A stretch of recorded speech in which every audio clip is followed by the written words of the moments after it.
Russell, do you have another? Wait a minute. Where were we? Yes, it's your. Let's make it your turn.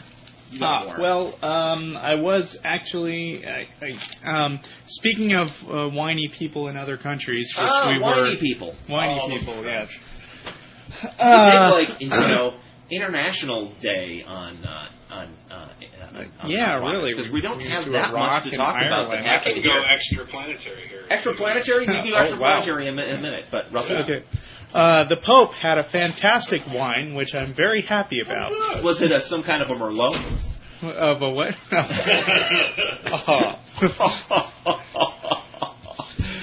Go ahead. Do not drink Merlot!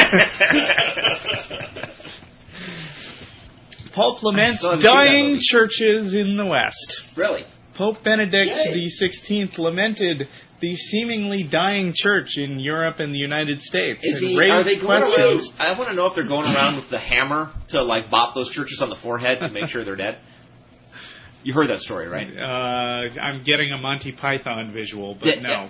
There was a story going around that when a pope is thought to be dead, there is a ritual hammer that they come and bop him lightly on the forehead to make sure he's really dead. And do they hit him hard enough to take care of the problem if he's not dead? No, okay. I don't think so. They could tickle him But instead. there was this. Oh God, I'm going to be sidetracked if I go off in that direction. As I understand it, the church has denied that this is true, but it sounds exactly like the kind of crazy ritual crap that they do. Anyway, go on. The Pope.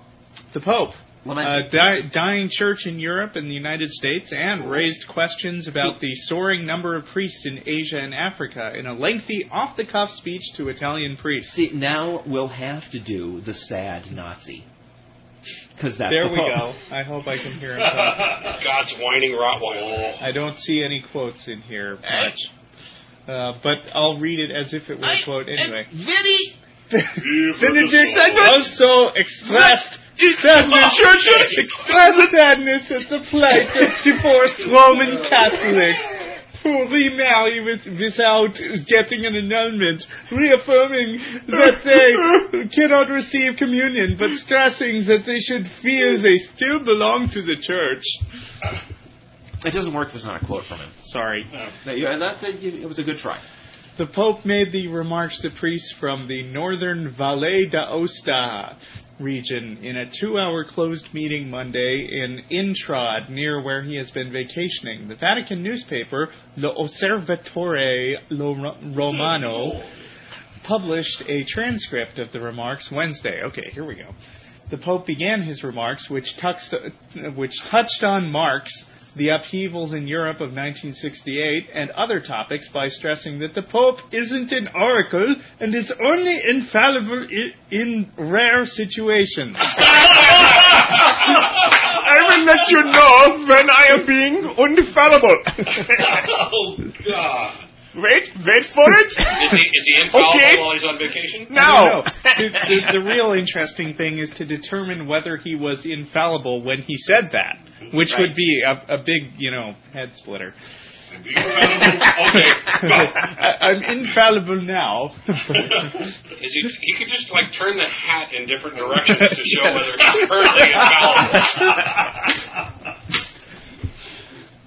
When I have the moose antlers on, I'm not infallible. Now, does that contradict the story that he's always infallible before?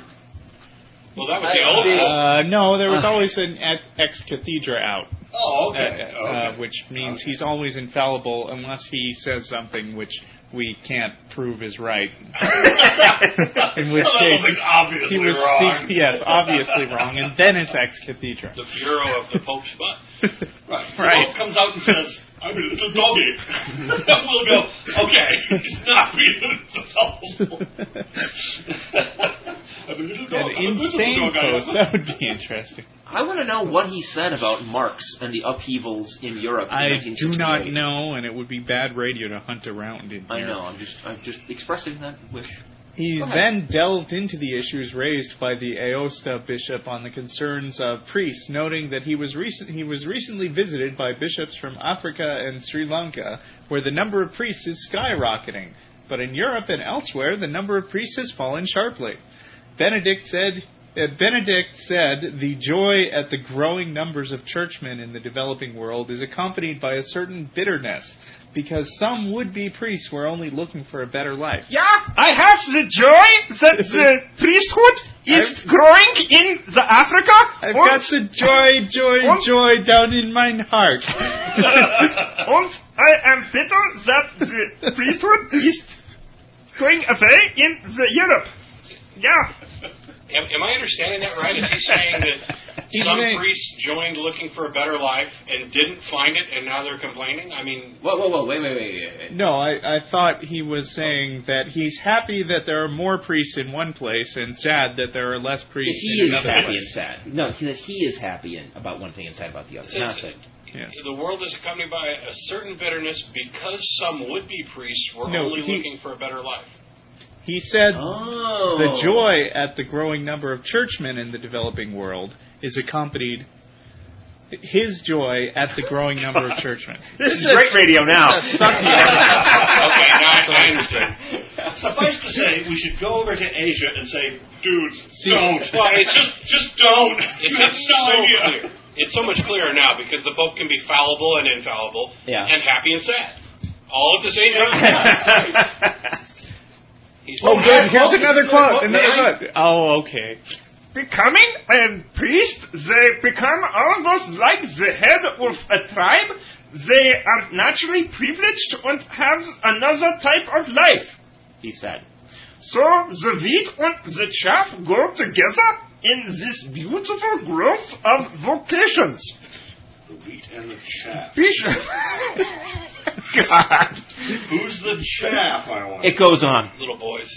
Bishops have to be very attentive to discern amongst the candidates and not just be happy to have many future priests, but to see which ones really are the true vocations and which ones only want to sleeping with the little boys.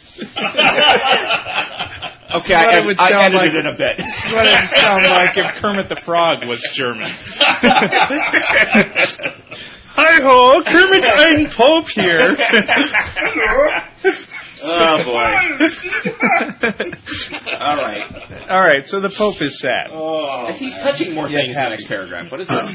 Benedict also touched on Where is he touching these things? Next time I should remember to print all my stories so you guys can't read over my shoulder. Dolly, so you can show Benedict also touched on another of his favorite themes, the state of the church in Europe. He said, in contrast to the developing world, where there is a springtime for Hitler. All right. Springtime of faith. Springtime of faith is what it said. The West was a culture that is tired of its own culture. A world that is tired of its own culture. A world that is tired of its own culture. Maybe it's a little tired of your freaking culture.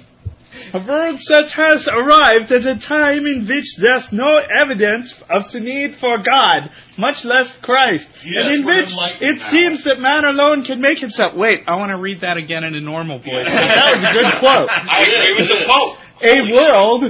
A world that has arrived at a time in which there's no more evidence of the need for God, much less Christ, and in which it seems that man alone can make himself. Yes! Yes! Duh! So, close up shop. Hey, take all those gold candelabras and things and the fancy hat and go get yourself a chateau somewhere and relax and leave us all the fuck alone. Get out of our way. I hereby declare that the Pope was being infallible when he made that statement. Just close up shop, dude. Man. And he goes on. He goes on and on. All right, fine. He goes on and he's on vacation. Yeah. If you're like God's telephone line to the earth, do you ever really go on vacation? Plus, he's not necessarily infallible at that time, so he can go back. He can say all this stuff and go back to the Vatican and say, "Ha ha ha! What? You paid attention to that? I was on vacation. That was bullshit." Suffice to say, not. That is Hornochsen, I believe.